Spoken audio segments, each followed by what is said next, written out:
A memorable occasion happened on most Friday nights. We played dominoes in the snug. We played with a 9 set, in pairs, sat diagonally across the table.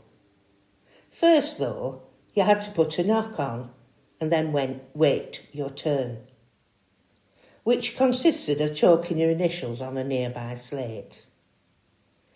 Once on the table, we played best of 3 games. You threw out for who goes down first. Then everyone picked up 7 dominoes and off we went. The losers gave 20 pence to the winning pair and left the table. I played with Grandad. Then there was Harold and Eileen, and Alan and his son Alan, and Sid and Edna. When not at the table, we all sat round on the carpet-covered benches around the wall, chatting and telling stories. We were snug regulars. Anyone else wanting to play had to sit in one of the other rooms waiting their turn. Grandad always liked to tell the tale of him being paid for a plumbing job he did for a local farmer. The farmer did not want to pay Grandad.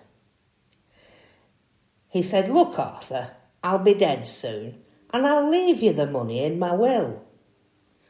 Sure enough, he did die, and Grandad inherited a sturdy wooden chest, which he and his brother Frank had to manoeuvre out of the farm and into their van. When they got it back to the workshop and opened it up, it was full of threepenny bits, and they had to set to and count it all out. Now the farmer owed £32, 2 shillings and 6p, making 1,546 threepenny bits required. Well, there were 1,550 in the chest, giving them precisely an interest of 1 shilling. Harold and Eileen had 2 sons, Mark and Christopher.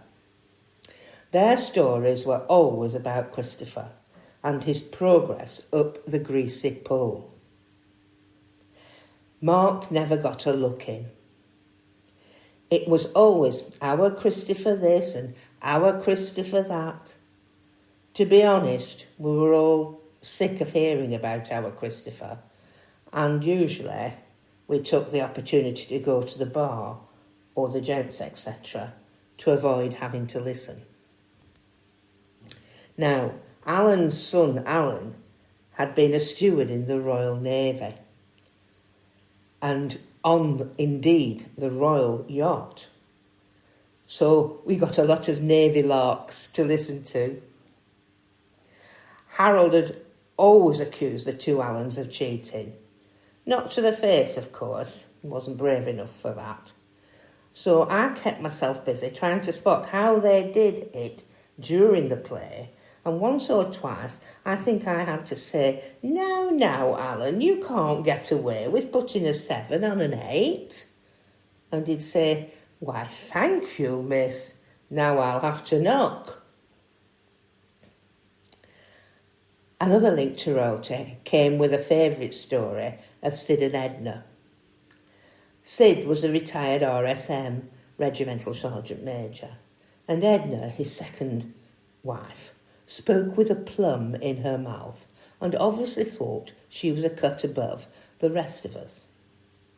Towards the end of the night, Sid used to bellow over to Edna, "What time's Reveille in the morning, Edna?"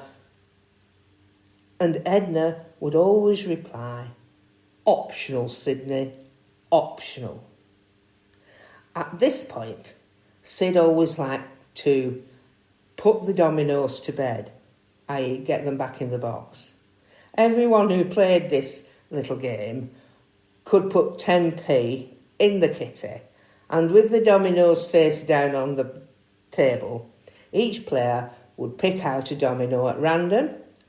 If it was a double, they would keep it to their side. And if it wasn't, they had to place it spots up in the box. It was a good way of getting the dominoes back in the box. The player with the most doubles took the kitty.